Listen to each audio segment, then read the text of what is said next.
하나님께 소망을 둘 수 있는가? 시편 98편 1절에서 9절 말씀. 새 노래로 여호와께 찬송하라. 그는 기이한 일을 행하사 그의 오른손과 거룩한 팔로 자기를 위하여 구원을 베푸셨음이로다. 여호와께서 그의 구원을 알게 하시며 그의 공의를 뭇 나라의 목전에서 명백히 나타내셨도다.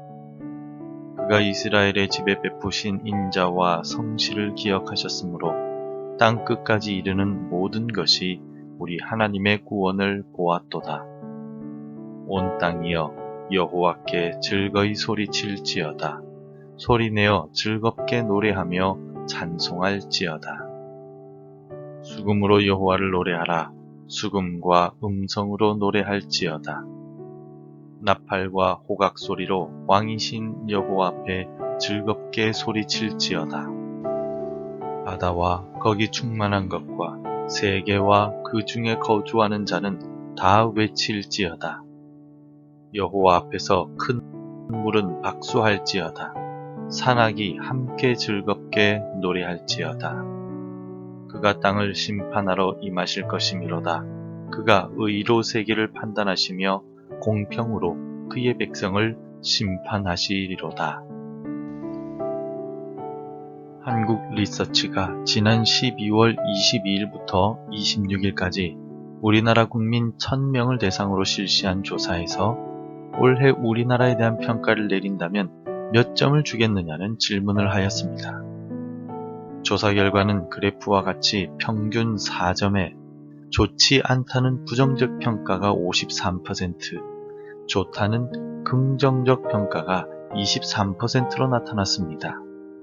이 결과는 지금 우리나라의 전반적인 상황에 대해 국민들은 불안감을 느끼고 있다는 사실을 의미합니다. 그렇다면 불안한 우리의 현실을 바라볼 때 우리는 어떻게 기쁨을 얻을 수 있겠습니까? 무엇이 이 상황 속에서 우리에게 기쁨을 줄 수 있겠습니까? 어렵고 염려가 가득한 우리의 삶을 생각한다면 우리의 마음에 기쁨이나 소망이 있을 수 있겠습니까? 우리가 며칠째 함께 묵상하고 있는 시편의 말씀은 우리가 예배드리고 찬송하는 하나님이 가장 어려운 시기에 힘과 소망의 근원이 되신다고 고백하고 있습니다.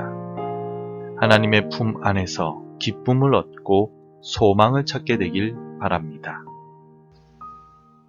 오늘 본문인 시편 98편에 반복적으로 나타나는 문구가 있는데 바로 여호와께 기쁨으로 노래하라입니다. 우리의 현실에서 기쁨을 찾을 길이 없고 소망을 주는 존재도 없어 보이지만 시인은 하나님을 기억하며 하나님께 소망을 두라고 권면합니다. 과연 우리가 정말 하나님께 소망을 둘 수 있겠습니까? 시인은 본문의 1절부터 3절을 통하여 새로운 노래로 하나님께 찬송하라고 외치고 있습니다. 1절을 함께 읽겠습니다. 새 노래로 여호와께 찬송하라. 그는 기이한 일을 행하사 그의 오른손과 거룩한 팔로 자기를 위하여 구원을 베푸셨음이로다. 시인은 도대체 왜 새 노래로 여호와를 찬송해야 한다라고 말하고 있습니까? 여호와께서 기이한 일을 행하시고 구원을 베푸셨기 때문입니다. 여호와 하나님은 다른 힘에 의지하여 구원을 베푸시는 것이 아니라 자신의 권능으로 직접 자기 백성들을 구원하셨습니다. 이것이 오늘 우리에게 주는 가장 큰 소망입니다. 하나님은 직접 세우신 목적과 자신의 이름과 거룩함을 지키시기 위하여 반드시 자기 백성들에게 구원을 이루시는 분이십니다. 하나님은 우리의 구원을 위하여 자신의 독생자까지 아끼지 않고 십자가에서 죽게 하셨습니다. 예수님의 십자가에서의 죽음이 우리를 살렸습니다. 반드시 구원의 은혜를 베푸시는 신실하신 하나님께 우리의 소망을 두고 살아갑시다. 시인은 또한 하나님께서 자기 백성 이스라엘을 선택하시고 그들에게 인자하심과 성실하심으로 약속을 지켜나가셨음을 고백하고 있습니다. 3절을 함께 읽겠습니다. 그가 이스라엘의 집에 베푸신 인자와 성실을 기억하셨으므로 땅끝까지 이르는 모든 것이 우리 하나님의 구원을 보았도다. 하나님의 인자하심은 끝이 없고 무궁합니다. 비록 우리가 하나님을 배반하고 떠났다 할지라도 진심으로 회개하면 즉시 다시 받아주시고 품어주시는 분이 바로 인자하신 하나님이시기 때문입니다. 또한 하나님은 성실하셔서 우리가 넘어져 있을 때에도 변함없이 우리를 지키시고 붙드셔서 일으켜 세워주십니다. 시인은 하나님의 끝없는 인자하심과 변함없는 성실하심을 기억하고 인자하시고 성실하신 하나님께 소망을 두라고 권면합니다. 우리를 다시 품으시고 일으키시는 하나님께 소망을 두고 살아가는 오늘이 되시길 바랍니다. 가데스 바네아에 이르렀을 때 모세는 각 지파별로 대표자 한 명씩을 선출하여 가나안 땅에 12명의 정탐꾼을 보냈습니다. 그들이 40일간 가나안 땅을 정탐한 후에 이스라엘 백성들에게 돌아와서는 두 종류의 보고를 하였습니다. 10명의 정탐꾼은 가나안의 백성들이 너무 강력해서 그 땅을 차지하지 못할 것이라고 보고합니다. 그러나 여호수아와 갈렙은 여호와께서 함께 하시기 때문에 그 땅을 차지하러 올라가자라고 보고합니다. 이스라엘 백성들은 10명의 정탐꾼이 했던 부정적인 보고를 듣고는 밤새도록 통곡하고 모세와 아론을 원망합니다. 그리고 새로운 지휘관을 세우고 애굽으로 다시 돌아가자라고 말합니다. 바로 이때 하나님께서는 전염병으로 이스라엘을 멸망시키시고 모세를 통해 새로운 나라를 세우시겠다라고 말씀하셨습니다. 하지만 모세는 이스라엘을 위하여 중보하며 용서해 주시길 간구합니다. 모세의 기도를 들으신 하나님은 즉시 민수기 14장 20절에서 내 말대로 사하노라 라고 말씀하셨습니다.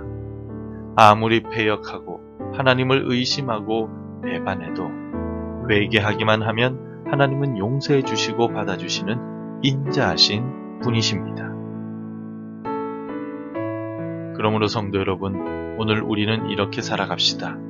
나의 염려와 걱정들이 있음에도 불구하고 하나님만이 나의 구원자이심을 입술과 마음으로 고백하며 기도로 하나님께 맡깁시다. 나의 염려를 하나도 빠짐없이 이 시간에 하나님께 기도로 아뢰십시오. 그리고 하나님이 반드시 나의 염려와 걱정들 속에서 구원해 주실 것임을 확신하십시오. 또 하나님은 인자하시고 성실하시기에 내 인생을 돌보시고 회복시키실 것임을 확신하고 내 생각과 계획들을 하나님께 맡깁시다. 하나님이 어디로 이끄시든지 그 길을 순종하며 따라가겠노라고 결단합시다. 내 생각과 다른 곳으로 인도하시거나 혹은 아골 골짜기와 같이 절망의 현장으로 이끌어 가셔도 인자하시고 성실하신 하나님을 의지하며 따라갑시다. 하나님께 소망을 두고 하나님을 따라갈 때 선한 목자가 되신 하나님은 우리의 마음에 평강을 주시며 모든 염려와 걱정으로부터 우리를 구원해 주실 것입니다. 우리의 삶을 푸른 초장과 쉴만한 물가로 인도해 주실 것입니다. 오늘을 살아가는 우리는 세상의 사람들에게 소망을 두거나 재물 혹은 권력에 소망을 두고 그것들을 소유하고자 집착합니다. 그러나 사람이나 재물이나 권력에 소망을 두는 것은 어리석은 모습입니다. 왜냐하면 사람이나 재물이나 권력은 변화하기 때문입니다. 따라서 우리는 인자하시고 성실하셔서 변함이 없으신 구원의 하나님께 소망을 두어야 합니다. 변함 없으신 하나님은 한결같은 모습으로 우리를 고통 속에서 구원하시고 담대하게 세상을 살아갈 수 있도록 도와주십니다. 오늘을 살아가면서 세상이 아닌 하나님께 소망을 두고 살아가시기를 바랍니다. 우리의 구원자가 되시는 하나님, 우리는 세상에 소망을 두고 사람을 의지하려는 습성을 아직까지 버리지 못했습니다. 우리의 어리석음을 용서하여 주옵소서. 우리의 구원은 인자하시고 성실하신 하나님께 달려있음을 기억하고 하나님께 소망을 두고 살아가는 오늘이 되도록 인도해 주옵소서. 예수님의 이름으로 기도드립니다. 아멘.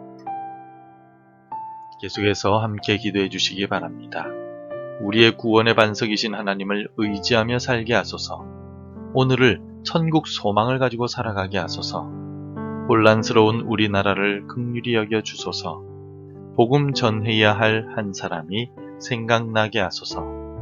오늘도 말씀대로 살아가며 열매 맺는 하루가 되시기를 축복합니다.